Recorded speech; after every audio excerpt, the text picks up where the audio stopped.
Many great cities of the world are known for their style and glamour, others for their history or culture. But there's only one that truly possesses all of these qualities and much, much more besides.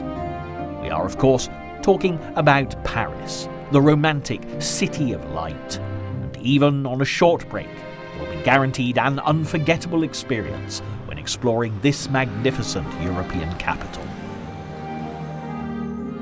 Every edifice, statue and square has a fascinating tale to tell. And from the turmoil of war and revolution to Paris's proud imperial days, we'll have the opportunity to explore some of the locations linked to its extraordinary past. But whether you're interested in art and architecture, browsing through shops, or enjoying some of the culinary delights on offer in one of the many Parisian street cafes, you'll find the charm and elegance of this city is quite unique. From beautiful boulevards and parks to museums of world renown, this portrait of a city will take us on a captivating journey through one of the most cultural capitals on the globe. Our tour of Paris starts in a district known as the Elysees, which is where the origins of the city began over 2,000 years ago.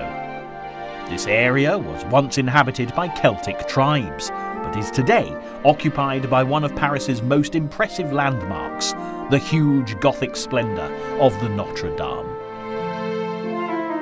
Where this magnificent cathedral stands is not only the true geographical heart of the city, but the whole of France. And even at first glance, you can see why Notre Dame was the obvious choice for this national distinction. The bronze star set in the pavement on the Place du Parvis Notre Dame marks point zero, where all distances are measured from Paris to every other French destination, making this a fitting place to start our journey.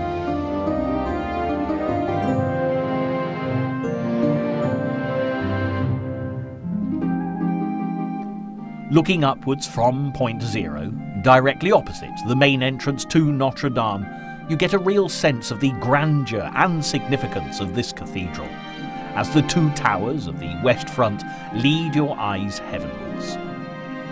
The first stone was placed by Pope Alexander III in 1170, and during the 200 years that followed, an army of architects and stonemasons carefully shaped a truly spectacular religious building. From the incredible flying buttresses which you'll find at the eastern end of the cathedral, to the legendary gargoyles and the many statues gracing its archways and doorways, Notre Dame is a medieval masterpiece. If you venture inside, you'll find a whole host of treasures, and the stained glass windows are truly breathtaking. The south rose window is 43 feet high and still retains some of its original 13th century glass. Without doubt, Notre Dame is the most famous attraction on the Elysees, but it's also well worth looking out for the building known as the Conciergerie, which occupies the westerly tip of the island, and will take you back in time to a much darker period in the history of Paris. Although today the Conciergerie is an extremely popular tourist attraction, in days gone by, this was one of the city's largest and most notorious prisons, and there's still a torture chamber inside, which you can explore if you're feeling brave enough. Originally, the building was a glorious medieval castle inhabited by the kings of France, until the royal household was moved elsewhere at the end of the 14th century. The Conciergerie became a jail after 1390, however, it was in the 18th century when this prison really came to prominence. During the French Revolution, more than 4,000 prisoners were detained here, and many of them were sent to the guillotine, including Queen Marie Antoinette, who was kept in a tiny cell before being executed in 1793. Paris is rich in tales of revolution, and we'll return to these a little later on. But Now it's time to travel to a slightly more modern location in the French capital. Just 100 metres north of the Conciergerie, you'll find a wonderful example of Paris's cutting-edge style of the present. Built in 1977, the Pompo Center is absolutely unique and considered quite a marvel of modern architecture. Situated just a stone's throw from the River Seine, the structure is a centre for the arts, both inside and out, and houses a vast public library, the National Museum of Modern Art, a centre for music and acoustic research, and very much more besides. With an intriguing and visually challenging exoskeleton, those less keen on the design have described it as covered in scaffolding. However, look a little closer, and you'll find that the architects Richard Rogers and Renzo Piano have simply placed all the interior fixtures, such as air ducts, pipes and escalators, on the outside, turning the building literally inside out. Nearby, you'll find the colourful Stravinsky fountain, which is an intriguing sight, even without the water. But as fascinating as all this modernist architecture and sculpture might be, if you're hankering after something a little more traditionally Parisian in style, you don't have to walk very far to see a different side of this beautiful city. Wander along the Rue Quincampoix and you'll immediately be transported back to the elegance of bygone Paris. With beautifully restored, original 18th century hotels, cosy cafes to hide away in, and a number of very contemporary art galleries, this is a really wonderful part of Paris in which to unwind and soak up the unmistakably continental atmosphere. Once refreshed in one of the city's many bars or restaurants, you'll be ready to move on to our next location. And if you enjoy art and architecture, you cannot fail to be captivated by this wonderful sight. The most dramatic evidence you'll find of Paris's less than conventional approach to municipal building has to be the magnificent Palace of the Louvre. Originally constructed as a fortress by King Philippe Auguste in 1190 to protect Paris from Viking raids, successive monarchs have since added to the mix to create a stunning array of buildings. But despite the elegant architectural splendour of centuries gone by, for most people, when the Louvre is mentioned, the first thing they will think of is the great glass pyramid that stands at the main entrance to the museum. The iconic structure, designed by I.M. Pei, was completed in 1989 and really brought the museum into the modern age as the new millennium approached. By using glass, the architect's intention was to enable those who come here to still see the historic buildings that surround the pyramid, while flooding light down into an underground reception area. It would certainly appear that he achieved his goal. Today, thousands of visitors flock daily to the Louvre, where some of the world's best-loved works of art and sculpture are on display, including the museum's most viewed exhibit, Leonardo da Vinci's portrait of the Mona Lisa. To the west of the Louvre, you'll have the opportunity to soak up a little more of the history and culture of Paris. The beautiful Arc de Triomphe du Carrousel was built between 1806 and 1810 to celebrate the most famous military victories of the Emperor Napoleon Bonaparte, and provides an impressive addition to the area.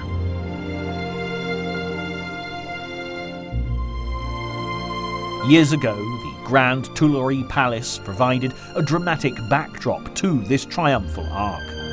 But while wars and revolution tore the French capital apart, the royal residence, which stood as a symbol of the monarchy, suffered many attacks and was finally destroyed by fire in 1871. Now all that remains of the palace are its beautiful 17th century gardens, which stretch out from the Louvre along the River Seine. The Tuileries Gardens are a wonderful space in which to unwind, and in amongst the lawns and hedgerows you'll find a fascinating array of sculptures, from classical figures to more modern designs. As you reach the western end of the Tuileries, you'll find another area which suffered the ravages of revolution, perhaps more than any other place in the city. Place de Concorde was originally laid out as Place Louis XV, complete with a statue of the eponymous monarch in the mid-18th century. It was definitely an opulent sign of the times, when French royalty and the aristocracy lived a decadent life of luxury, while the poor struggled for survival. But all would change as the streets were filled with the spirit of revolution in 1789. The statue of the French king was removed and replaced by the notorious guillotine, and the square quickly became the Place de la Révolution. Over 1,000 people lost their lives here, including Queen Marie Antoinette, King Louis XVI, and many others. It's hard to believe today that this beautiful Parisian square once ran thick with the blood of its own people. But after the revolution, in a spirit of reconciliation, it was renamed once again the Place de la Concorde. But now it's time to leave the past behind for a while and move on to an area which bustles with the energy of modern-day France. And after delving into Paris's turbulent history, a gentle stroll down the Champs-Elysees is certainly to bring some light relief. This elegant, tree-lined avenue is considered to be one of the most beautiful streets in the world. It's also become an extremely exclusive place to see and be seen. To rent a property of any description on the Champs-Elysees will set you back a great deal financially, and only New York's Fifth Avenue would cost you more. After dusk, the boulevard is an even more impressive sight. And while the city is magically lit for the evening, this is the perfect time to explore some more of the city's most iconic monuments.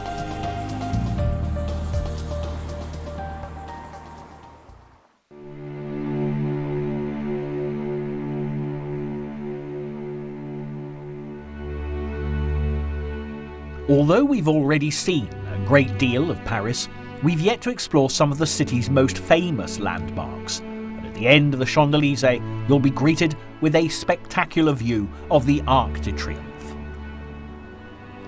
The arch commemorates the Napoleonic Wars, which began in 1803. It was on the French Emperor Napoleon's orders that the first stone was laid after his victory at the Battle of Austerlitz. Various friezes depict the 19th century battles, but it's not only the Napoleonic Wars that are remembered here. At the centre of the arch, you'll find the tomb of the unknown soldier, honouring all those who died for France in the First World War. At 6:30 every evening, the flame is lit above the tomb as a mark of respect, and it's said that even during the German occupation of France in the Second World War, the flame continued to burn. The evening is a wonderful time to take in the magnificent buildings and structures of Paris, and to soak up some of the atmosphere of the city.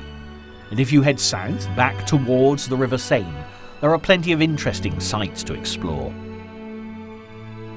On the left bank of the Seine, the Quai Voltaire is home to some wonderful 18th century houses, and many of the finest antique dealers in Paris. Much loved artists of the past once lived here, including the composer Richard Wagner and novelist Charles Baudelaire. And a stroll along this fascinating street will evoke a true sense of the artistic heritage of cultural Paris. Nearby, you'll find an important landmark, which began its life as a railway station. This is now the Musée d'Orsay, which is filled with the most spectacular collection of paintings by the giants of French art. Here you'll find work by the Impressionist artists, including paintings by Pierre-Auguste Renoir, Edu Manet and Edgar Degas, as well as many more besides. The Musée d'Orsay is, of course, best visited during opening hours, but an important landmark in the city that really comes to life at night is the Eiffel Tower.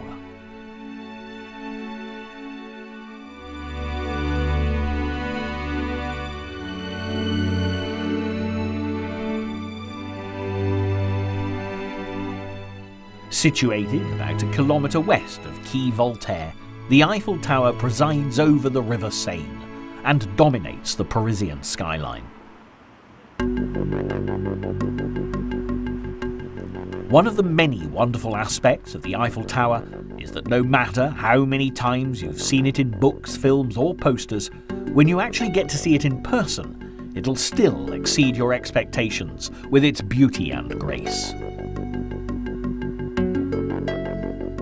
At over 1,000 feet high, the tower was the tallest building in the entire world, until New York's Empire State Building took that title in 1931. Of course, there are now many taller and grander structures all over the world, but when you remember that this tower was created in 1889, the design concept of its creator, Gustave Eiffel, and the engineering skill required to bring his dream to fruition can only be described as astonishing.